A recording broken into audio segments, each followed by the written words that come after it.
Good morning everyone. आज हमारे topic GCS. GCS stands for Glasgow coma scale. Glasgow coma scale আমরা use করি কিসের জন্য? নিউরোলজিক্যাল পেশেন্টদের অ্যাসেসমেন্ট করার জন্য কিন্তু আমরা গ্লাসগো কোমা স্কেল ইউজ করে থাকি। গ্লাসগো কোমা স্কেল ইউজ করার গোল কি, কেন ইউজ করছি আমরা? এটা ইউজ করার মাধ্যমে কি চেক করি আমরা? To check level of consciousness of a patient কিন্তু আমরা গ্লাসগো কোমা স্কেল ইউজ করি, যে পেশেন্টের কনসাস লেভেল কতটা আছে সেটাই কিন্তু আমরা চেক করি জিসিএস স্কেলের মাধ্যমে। এটা মেইনলি কাদের জন্য ইউজ করা হয়? ইউজ করা হচ্ছে এটা কিন্তু, যেমন ধরো আইসিপি, যে সমস্ত পেশেন্টদের আইসিপি ইনক্রিজ আছে, হেড ইনজুরি হয়েছে, সেই সমস্ত পেশেন্টের জন্য কিন্তু আমরা কি করি? জিসিএস স্কেল ইউজ করে থাকি। তো জিসিএস স্কেলের কম্পোনেন্টস কি কি আছে? Components of GCS scale, three main কম্পোনেন্টসের ওপর কিন্তু আমরা জিসিএস স্কেল অ্যাসেসমেন্ট করি। কি কি থ্রি মেন কম্পোনেন্টস গুলো কি কি? E4, V5 and M6। এই যে E4, V5, M6 এগুলো মাধ্যমে কি কি আমরা চেক করি? এর মাধ্যমে কিন্তু আমরা এখানে আই রেসপন্স চেক করছি। ঠিক আছে, কি চেক করছি এখানে? আই রেসপন্স চেক করছি, যে আমরা কোনো এক্সটার্নাল স্টিমুলাই দিচ্ছি তার এগেনস্টে পেশেন্টের আই কিভাবে রেসপন্স করছে আমরা কিন্তু সেটাই চেক করি। তে আমরা কি চেক করি? ভার্বাল রেসপন্স, যে একটা পেশেন্ট কিভাবে ভার্বালি রেসপন্স করছে এগেনস্ট এনি স্টিমুলাই, সেইটা কিন্তু আমরা চেক করছি ভার্বাল রেসপন্সের মাধ্যমে। এম ফর মোটর অ্যাক্টিভিটি, একটা পেশেন্ট তার মাসল মুভমেন্ট বা মোটর অ্যাক্টিভিটি কি হচ্ছে against any command or any painful stimuli, সেটাই কিন্তু আমরা চেক করছি মোটর অ্যাক্টিভিটির মাধ্যমে। তো এবার আমরা পড়ে নেব যে এই যে E4, V5, M6 বললাম, এগুলোর মধ্যে আমরা কি কি প্যারামিটার চেক করব। ফার্স্ট হচ্ছে আই মুভমেন্ট।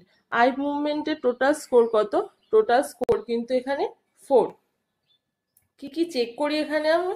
প্রথমেই আই ওপেন্স হচ্ছে স্পন্টেনিয়াসলি, এর জন্য কোনো এক্সটার্নাল স্টিমুলাই কিন্তু আমাদেরকে দিতে হচ্ছে না। ঠিক আছে, পেশেন্ট কিন্তু স্পন্টেনিয়াসলি নিজের ইচ্ছেতেই আই ওপেন্স করছে, তখন আমরা তার স্কোর দেবো 4। যখন আমরা পেশেন্টকে স্পিচ করতে হবে, সে কিন্তু স্পন্টেনিয়াসলি কোনো রেসপন্স করবে না, পেশেন্টকে আমাদের কিছু জিজ্ঞাসা করতে হবে বা পেশেন্টের সঙ্গে কথা বলতে হবে। তো এগেনস্ট এনি স্পিচ যখন পেশেন্টের আই ওপেন্স হচ্ছে তখন আমরা কিন্তু তাকে 3 স্কোর দেব। তারপর opens eye in response to pain, যখন স্পিচেও কিন্তু কোনো রেসপন্স করছে না, তাকে পেনফুল, পেশেন্টকে কি করতে হচ্ছে? আমাদেরকে পেনফুল স্টিমুলাই দিতে হচ্ছে, তখন গিয়ে পেশেন্ট আই রেসপন্স করছে বা ওপেন করছে আই, তখন আমরা তাকে স্কোর দেবো 2। যখন পেনফুল স্টিমুলাতেও কোনো রেসপন্স আসবে না তখন আমরা বলবো no response of eye and score হবে 1। এইভাবে আই মুভমেন্ট বা আই রেসপন্সের স্কোর হয়ে গেল আমাদের। টোটাল স্কোর কিন্তু এখানে কত হলো? 4 হলো। নেক্সট আমরা ভার্বাল রেসপন্স পড়বো, যে একটা পেশেন্ট কিভাবে ভার্বালি রেসপন্স করছে এগেনস্ট এনি স্টিমুলাই। এখানে টোটাল স্কোর কত? ভার্বাল রেসপন্সের টোটাল স্কোর কিন্তু এখানে 5।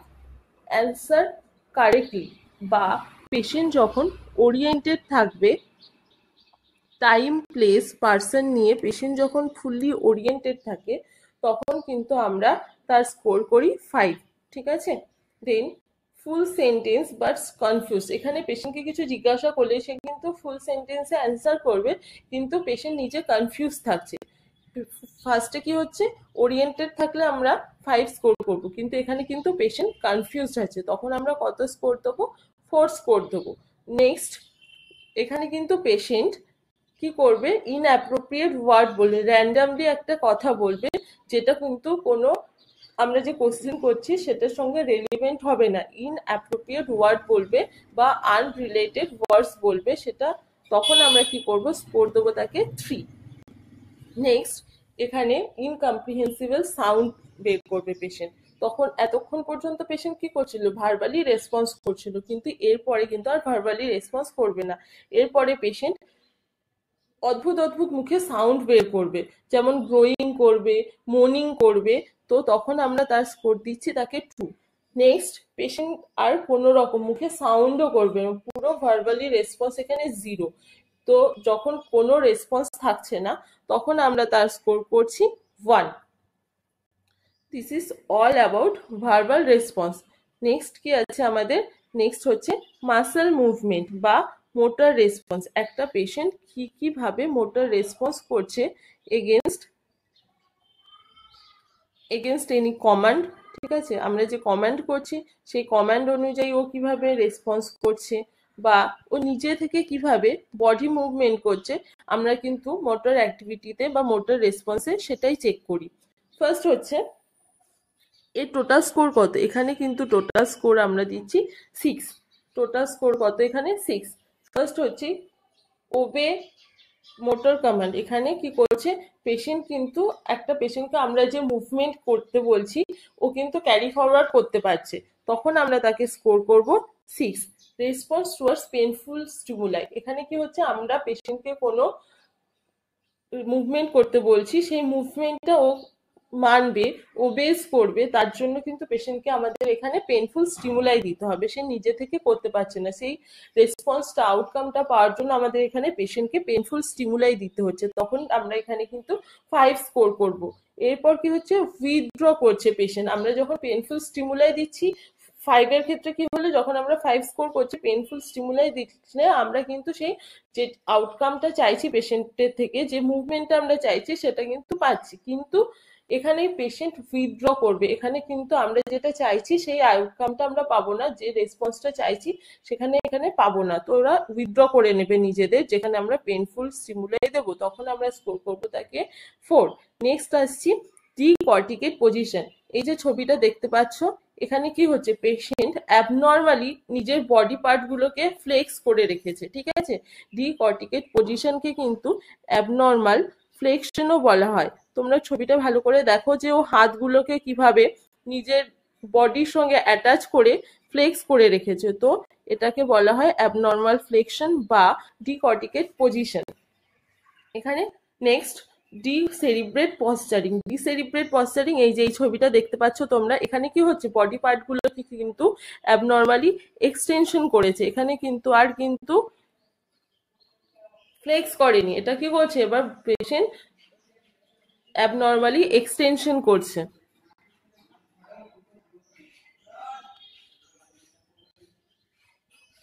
সরি, এক্সটেনশন,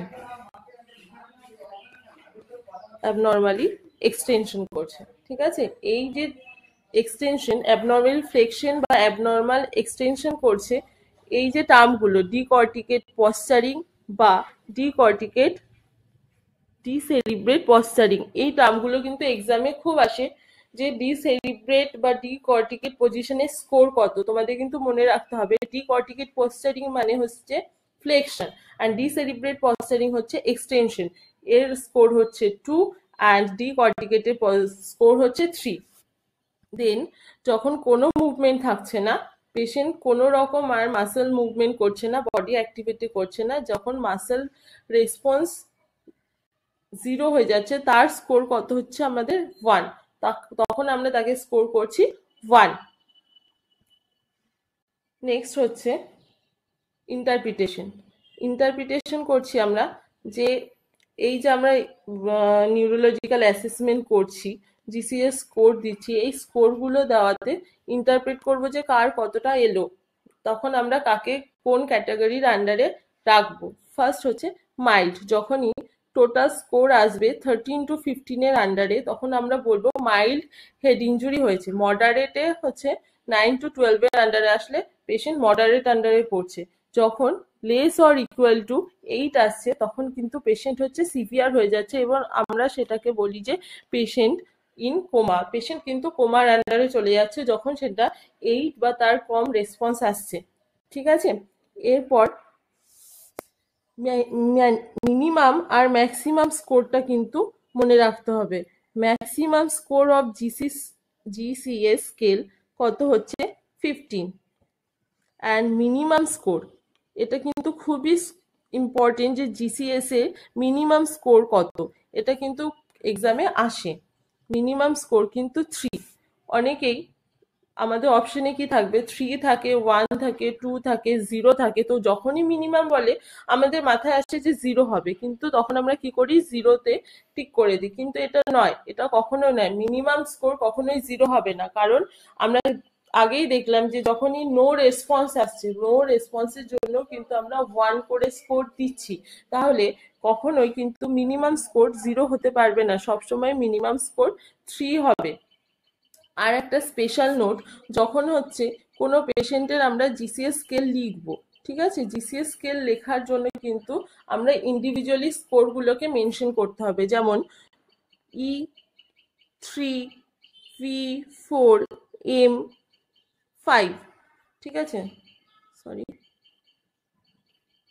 M5, এইভাবেই লিখতে হবে। আমরা শুধু জিসিএস 10 বা জিসিএস 12 বলে লিখে দিলে কিন্তু সেটা কখনোই হবে না। ওটা কিন্তু আমরা তাহলে যে দেখবে সে কখনোই বুঝতে পারবে না যে তার আই রেসপন্স কত, ভার্বাল রেসপন্স কত, বা মোটর রেসপন্স কত আসছে। সেই জন্য আমাদেরকে কি করতে হবে, এই রকম ভাবে লিখে দিতে হবে যে আই রেসপন্স কত আসছে, ভার্বাল রেসপন্স কত আসছে, বা মোটর রেসপন্স কত আসছে, যাতে একবারে দেখেই বোঝা যায় যে পেশেন্টের কোন পার্টে কিরকম রেসপন্স আছে।